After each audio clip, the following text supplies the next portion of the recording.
Y'all, it's your goddamn D, and I'm back with a brand new book review. This time it's going to be epic. I'm doing like a real detailed book review. I have a lot of spoilers in the book. I'm going to ruin the whole book for you if you haven't read it. So if that's not something you into, you want people, oh, don't tell me the ending of the book. I ain't going to want to read it because the way you're going to describe it is going to be so detailed. It's going to be like a movie in my head, so I can't really read the book review. Nah. Just chill, sit back. Let me light this candle. You find out if I can light this candle. Yeah. Get some peaceful vibes going in here, right? Like this candle right here.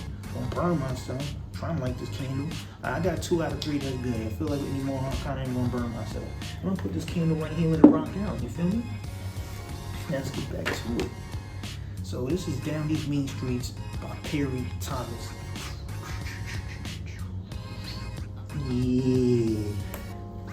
Now this book is a very, very important for those that maybe, for those that identify as Afro-Latinos and Afro-Latinas, meaning if you black and you got some Spanish blood in yourself, like myself, this book will kind of like get you on the path of knowledge itself, realizing out of one we are many, out of many we are one. Just because you may speak a certain language and look a certain way doesn't mean you're not from that group of people, and vice versa. In New York City is a large amount of people who grow up with cultural identity issues, especially in the Latin community. You're like, but I'm black or brown. I speak Spanish, but I look African American. You're both. You can coexist in both cultures. Don't ignore one side, because out of many, we are one, and out of one, we are many. Yeah, that's a Rastafari term I learned when I went to Jamaica. But it is really important to this book. So from the very beginning, well, let me start with the key little things you know about the setting. 1940s, Great Depression era, we in New York City, LES area in chapter 1. Now, for those of you that don't know about the 5 boroughs of New York City, you got Manhattan, Bronx, Queens, Brooklyn, and yeah, Staten Island does count. Now, if you ain't from any of those 5 boroughs, guess what? You're not from New York City. Long Island does not count. Yonkers does not count. Westchester does not count. Jersey does not count at all. Did I say Long Island doesn't count? I want to really put that out there. Long Island does not count as a part of New York City. If you are from Long Island, you are not from New York City. Don't try to bring up a conversation saying, oh, but I'm from Long Island. I'm from New York City. You have to take a train to get to the city, meaning you're not from there. All right, back to it. This is LES area, 1940 Great Depression era, and Perry's family is struggling. It's him, his mom, his pops, 2 brothers, 1 sister, baby type. His pops just got laid. His pops gets laid off in chapter 1. Now, what kind of job would you think Afro-Latino would have during this time? You guessed it, manual labor.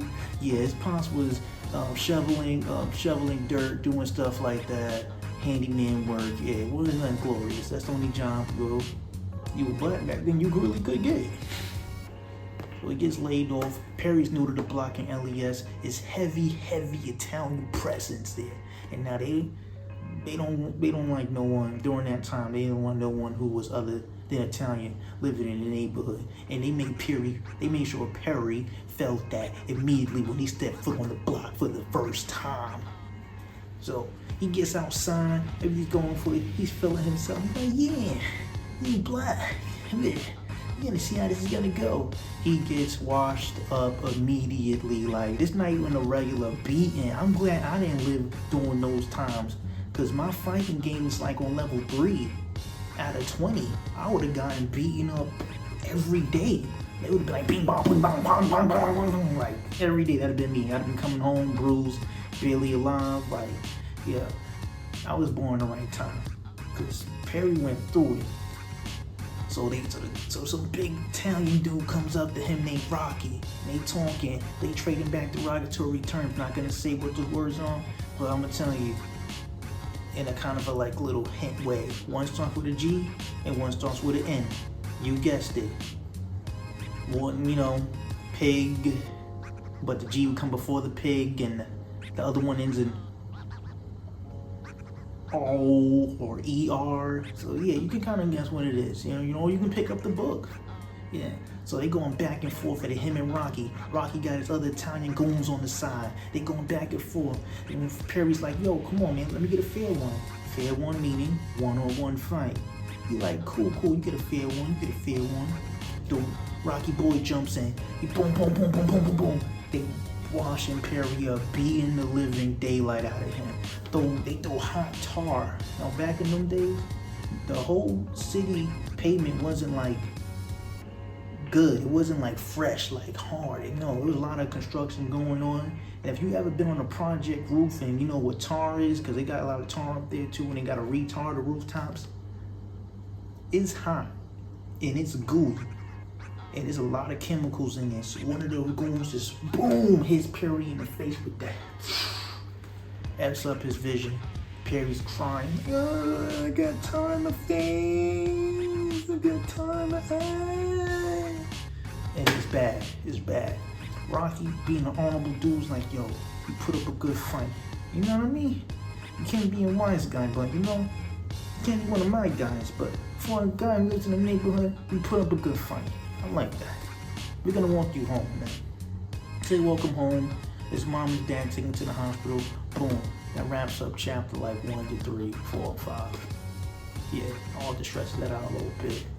So now we heading in. I said we heading into chapter. Chapters aren't labeled by like numbers. They're given different like names. So we really don't start to see the change in him when we get to page 47. If you ain't got heart, you ain't got nada.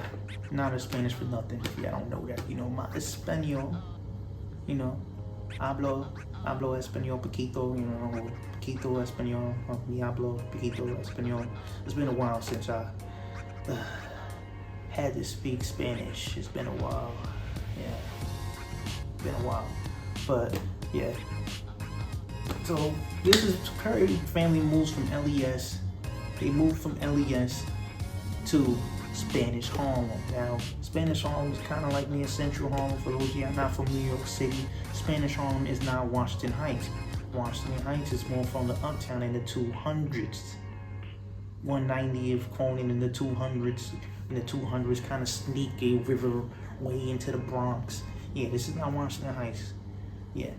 I don't even know what they were doing in Washington Heights at that time, but this is Spanish Harlem. Spanish Harlem is mostly where, you know, all the Afro-Latinos, Afro-Latinas live, you know, Puerto Rican, Dominican, Cubans, Hondurans. Yes, I said those because those was what was prominent then and still are in New York City, just so you know. Yeah, so he moves there. So once again, Perry's first day on the block. He's like, I gotta prove myself, you know? In Spanish Harlem, everybody's giving him the mean stare down. All the neighborhood going to stand him down. They're like, yo, Perry. So they don't say Perry, like, yo, they got some other derogatory terms. Ones I'm not gonna use. And the Spanish ones I'm definitely not gonna use because, you know, that's not, it's too colorful. Nah, I ain't gonna use those. If you're from New York City and you are of Puerto Rican or Dominican descent, and you know what a derogatory term for a black person would be, insert that now, because that's what they was calling him. Because once again, he didn't look Puerto Rican, he looked black. Boom. So Perry, you know, he's like, you know, I gotta prove myself, man. He gets into a fight again. This time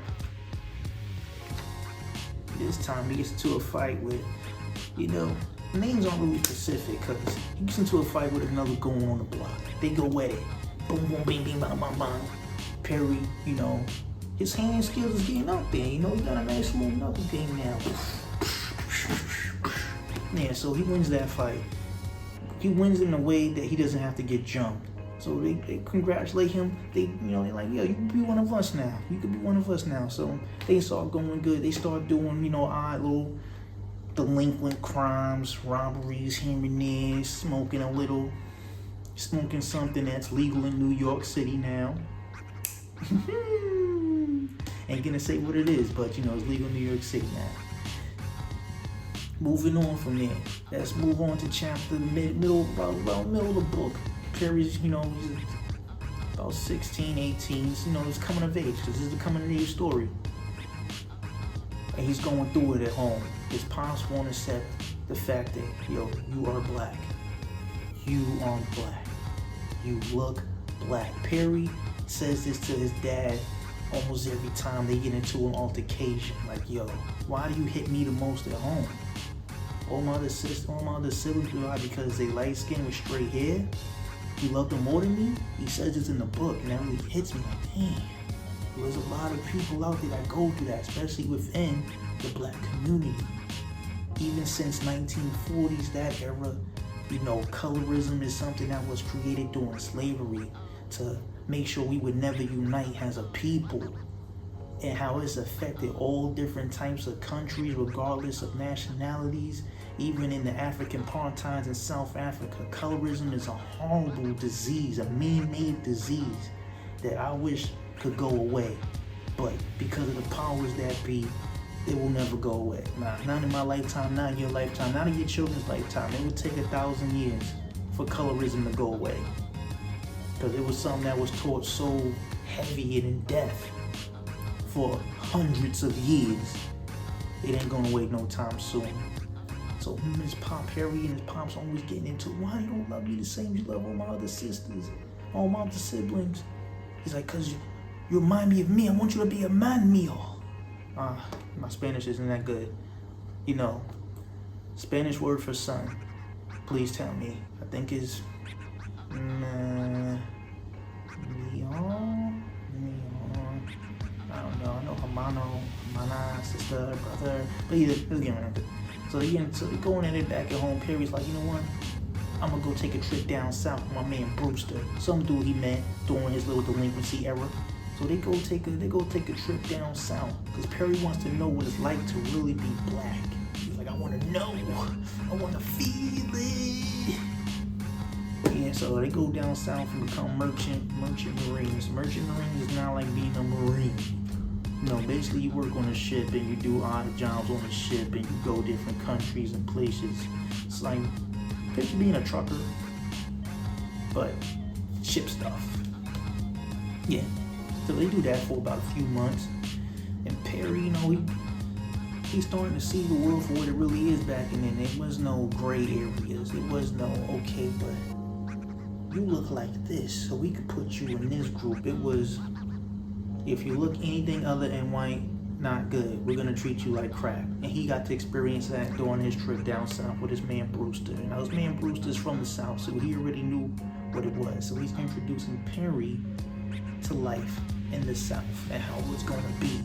And it just made Piri's problems worse inside. His hatred for his own black skin grew, and his hatred for anything that wasn't black grew even more.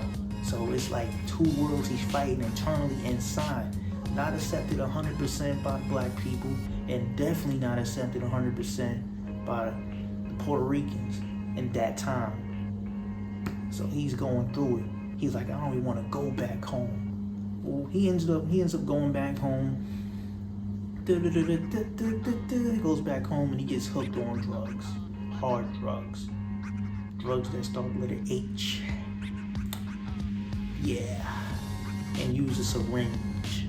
I'm not gonna say anything but a drug, but yes. If you can use your, literacy skills, it starts with H and use a syringe, you probably know what it is. He gets hooked on that and he tries his best to get rid of that. He tries his best to get rid of that.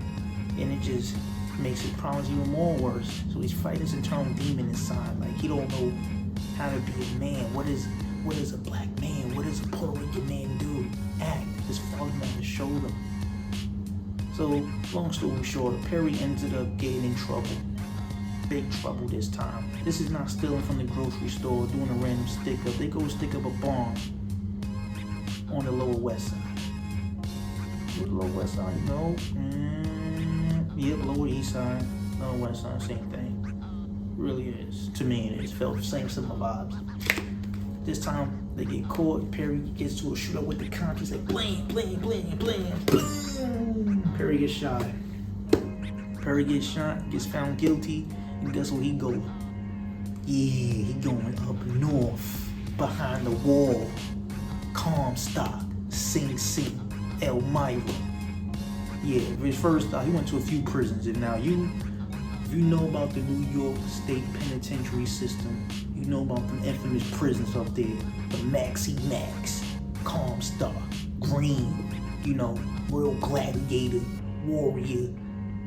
I'm not even about to start sit here and glorify prison. I hope that no one ever has to experience anything like that.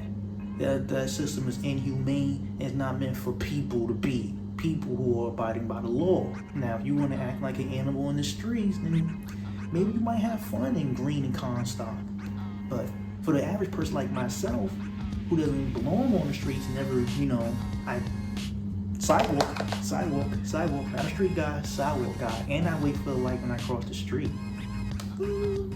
Yeah, so he goes up there, and it's even worse now, because now he got to figure out how to survive in prison. He survives in prison, and as he's in prison, he realizes, when you're in prison, from what I've been told, life keeps going on. Everything just stays the same. His girlfriend left him, and not to mention Perry had a kid out there. It's also in the story. Perry eventually has a kid, and he's gonna love with her, and you know how that goes. So not only that, his girlfriend leaves him, marries someone else. His kid is out there fatherless, and he's like, man, I'm stuck in this prison. But eventually he gets out, and he realizes the same things that gave him satisfaction before don't. Because he went away for 6 years, even though really he got lucky.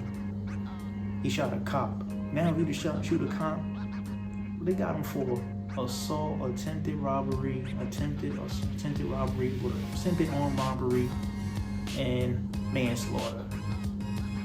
The cop survived the shooting. That's why it wasn't, first degree or second degree murder.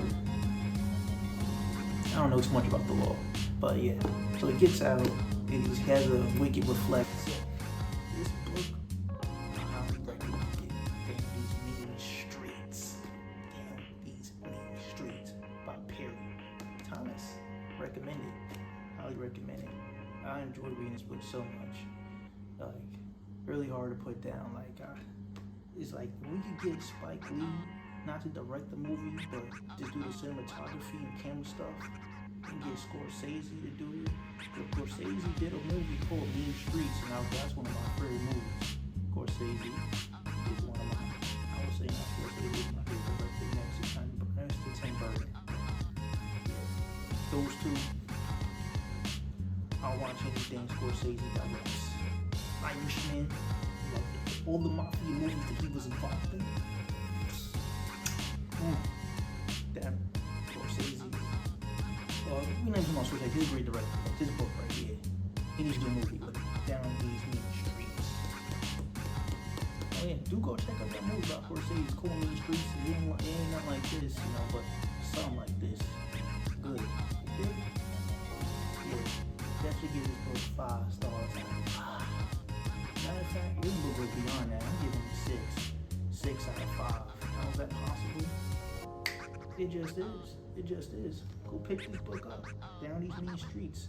Next up is a book called The Secret. I'll be reading a book called The Secret. Yes, I know they made a film about the book called The Secret. Yes, I watched the film, but I think the book is going to be much better.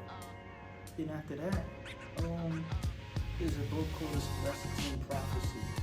It speaks about not religion, but spirituality.